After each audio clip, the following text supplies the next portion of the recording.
Hey guys! Welcome back to my YouTube channel. It's me again, Mama Sarah, and welcome back to my YouTube channel. And bago ka lang po sa aking channel, ako nga pala si Mama Sarah. Gumagawa po ako ng video about sari-sari store, skincare, and random vlogs. So, kung bago ka lang dito sa aking channel, please do subscribe this channel and click the bell button beside it para every time na meron tayong bagong upload na video ay notified ko sa. And yun nga guys, for today's video ay may i-review tayo na product. So this is the skincare product na ginagamit natin. So ayan, wag na po natin patatagalin. So let's get into the video. So ayun nga guys, itong products na to is pang 9 days ko na po siya ngayon. Yes, ngayon lang po tayo nakapag-vlog at nakapag-review kasi sinubukan ko talaga siya. So, pang 9 days na natin and hindi natin agad na i-review nung ika 7 days. So, ito yung sikat ngayon na bagong nilabas ni Miss Riz. So, ito. Yung kanilang series Pelix Foliate with Kakadu. So, ayan. World's highest source of vitamin C. So, ito po yung ating tinry na product. So, ayun. Tingnan nyo na lang. And, magsisingit na lang ako ng mga journey ko with it from day 1 to up to now. So, yan. So, ito. Ganito yung kanyang packaging. So, plastic siya and resealable. And, ayan. Yung kanyang laman. So, of course, meron tayong toner. Ang ano nito is 60 ml. Tapos, meron pala yung dalawang tube. So, yung isa is yung night cream and yung isa naman is sunscreen with SPF 50. And the last one is yung ating sabon. So, ayan. So, yung ating sabon, yan. Pelix Foliate Bar with Kakadu. So, dito sa sabon, dito muna tayo sa sabon. Ayan siya, guys. Pinaghati-hati ko siya. So, 1, 2, 3, 4, 5. 6 ko siyang hati. And, isa pa lang yung nababawas ko. Matipid talaga siya kasi hindi siya mabilis matunaw. And, sa face ko lang siya ngayon ginagamit. Ayan. So, isang putol pa lang ang aking nagagamit at medyo madami-dami pa naman. So, anyway, nung unang araw na gamit ko dito, 1 to 2 days, wala pa akong nararamdamang hapdi. So, as usual pang aking nararamdaman, akala ko nga hindi effective sa akin. Pero nung ika-3 days, so doon nagsimula ang hapdi. So, basta isisingit ko na lang yung mga clips ko na video and pinicture. So, ayun siya. And ito yung kanyang So, ayan. Mabango siya, guys. And, syempre, amoy Kojic. Yan, color blue. And, ang technique ko sa kanya para hindi agad siya matunaw is nakaseparate talaga siya. Hindi siya nakasama dun sa mga pangliko. May separate na lagayan talaga siya, yung may takip. Kaya, matagal siyang gamitin. And, next naman is itong ating toner. So, ayan si toner. So, ang kanyang color is, yung niya mismo is color yellowish. Yan. May pagka-yellow siya. Anyway, gumamit na pala ako ng pang-umaga. So, ayan. And, ayun, ito din. So, saktong amount lang din ang ilalagay dapat natin. And, ganun lang din. Amoy, syempre, may alcohol content din itong, ganun lang ang amoy. Hindi siya masangsang sa pang-amoy. Ayan. So, nung una, 1 to 2 days, wala pa akong nararamdaman sa kanya. Wala pang hapdi feeling. So, okay lang na pag ganon. Pero nung ika-3 days na, as in, mapapaluha-luha ka. Sobrang hapdi. Kaso nga lang, syempre, yun na sinasabi nila is tiis ganda. Kung gusto mo natin gumanda, ay magtitiis tayo sa hapdi. So, ayun. Pero effective naman siya. So, ang ginagawa ko, nung time na mahapdi na siya, hindi ko na siya kinukuskus. Tinatap-tap ko na lang. Ang importante is malagyan pa rin siya. So, ginaganang-ganang ko na lang siya ng cotton pads na may toner. So, ayan. Pero, ayan. Ito muna. And then, syempre, si night cream. Ayan. So, tig 10 ml siya. Ayan. So, gustong-gusto ko tong si sunscreen. As in, nakaka-blooming talaga. So, yan. As in, ang ganda ng consistency, ang ganda sa balat. Hindi talaga ako sa kanya nag-break out. Ibig sabihin, nahiyang talaga ako. So, yun. Overall is maganda lahat. Ang medyo ano lang, syempre, kulang talaga. Kasi, wala pang 15 days, pero kakaunti na lang ang naman sa akin. Lalo na si sunscreen. Kasi, syempre, pagka umaga, maghihilamos ka na agad. Magto-toner. Ang toner kasi okay lang kasi medyo malaki siya. Pero dito talaga medyo maliit. Pero effective naman talaga. Sabi nga, pag maliliit, effective. At saka ang cute ng applicator niya, no? Kasi pa-tube type siya. So, hindi siya yung sabing, yung karaniwan na rejuvenating set na nasa tub na pagkakaano ay igagana natin sa kamang. So, magko-contaminate siya. May tendency siyang mag-contaminate. Pero ito ay pa-tube type. So, yan. Thank you, Miss Reese. So, ayun, na umeffect naman siya sa akin. And, ayun. Anyway, natanggal yung half-day feeling sa akin is after 7 days. Yes, nito lang talaga na wala na akong nararamdaman na half-day feeling sa face ko kasi nga siguro yung pamamalat is natanggal na siya.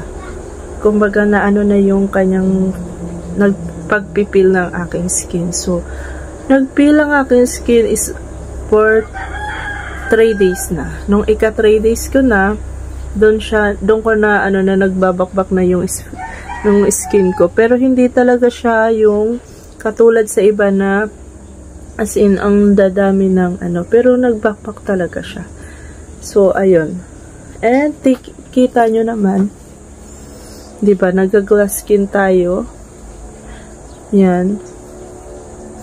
Ang pinag-prepare ko na lang talaga na sana hindi na tayo mag-breakout ng malala. Yan. So, ayun. Dati, nung unang gamit ko is marami pa akong pimples dito. Pero, tingnan nyo naman, oh. Impis na. Tapos, nagkaroon din ako din wala na rin.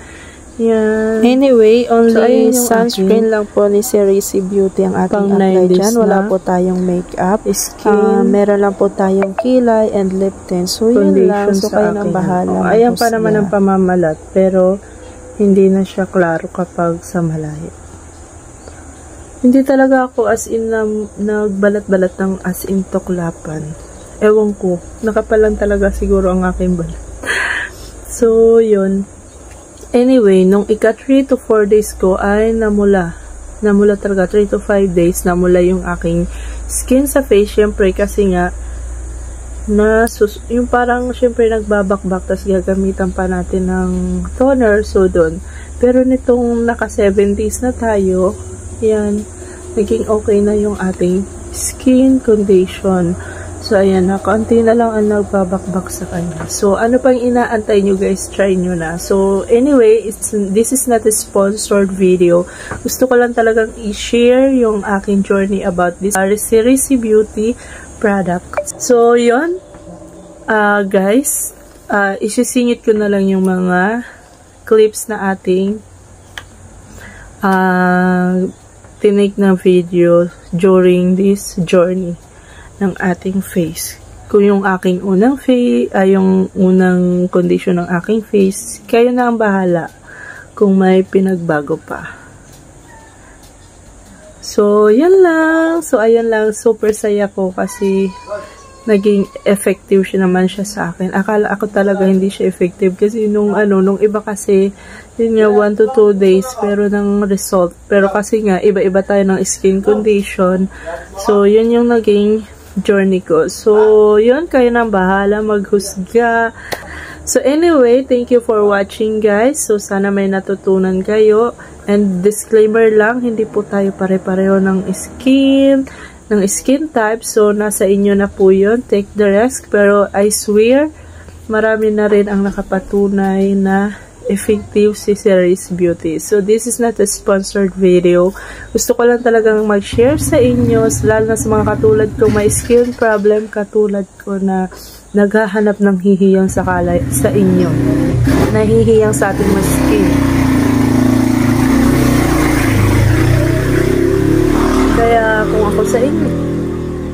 Kaya kung ako sa inyo, itry nyo na, why not, diba? So, for only 320 pesos. So, yeah, subukan nyo na. So, update na lang ako kung ano pang journey natin kasi ika 9 days pa naman natin. And I hope si Miss Cerise ay maglabas na talaga ng mga individual na mga tube type nitong mga ano. And sana medyo malaki siya. Kasi, as in, kailangan ko pa ulit mag-order para mabuo ko yung 1 month na journey natin about this Cerise Beauty.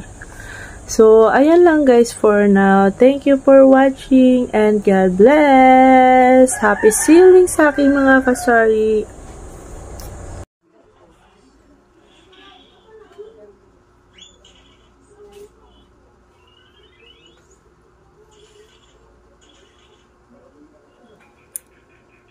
So, ayan guys. So, simulan na po natin ang paggamit itong ating inaantay. So, ayan. In-unbox ko na siya kanina and ginamit na rin po natin yung soup. So, simulan na po natin. So, ang gagawin natin is mag-toner lang po tayo. So, ito po yung toner. So, napakita ko na kanina yung sabon. So, ito po yung kanyang toner. Ayan. It's a Pale Exfoliate Toner with Kakadu. So, ayan. Apply to face and with cotton. Avoid eye area. Use in the morning and evening. So, twice. Maximum effectiveness with the continued use. A prolonged radiation course discontinued use. So, ayan. Kuha lang po tayo ng cotton pads. And maglalagay lang po tayo ng enough amount sa ating face. So, ito po siya. Automatic. So, ang amoy niya parang, syempre, ang exfoliate. So, amoy parang may alcohol. So, ito po siya. So, ayok talaga na umipik sa ating. So, ito siya, guys. And then, apply lang po natin sa ating face. Okay.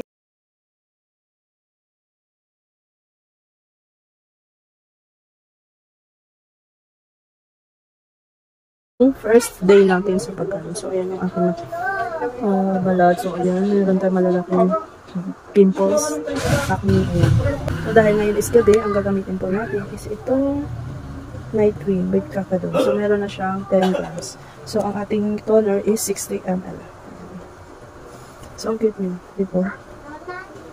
Ang cute. So, ito. Kita niyo. Pakita ko sa inyo. Ang cute. Maganda siya. Maganda yung applicator niya. Hindi siya makukontaminate kasi pa-tube type. So, hindi siya yung diba itong ibang exfoliating. So, ayan yung color. Ayan. Ayan yung color. Ayan. And then, apply lang natin. So, ayan. Thick siya guys. Thick. Ayan. Thick po. Ayan. Thick siya.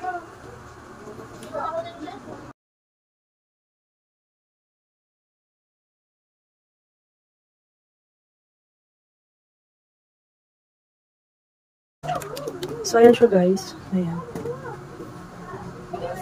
Ayan. So, update lang tayo. Tapos, yung feeling pala guys is hindi siya heavy sa mukha. O sa balat. Sa pakaramdam natin, hindi siya heavy. So, parang wala lang. Hindi siya katulad ng ibang cream na ramdam mo siya. For me is hindi siya heavy. Hindi mo ma-feel na may in-apply ka sa face. So,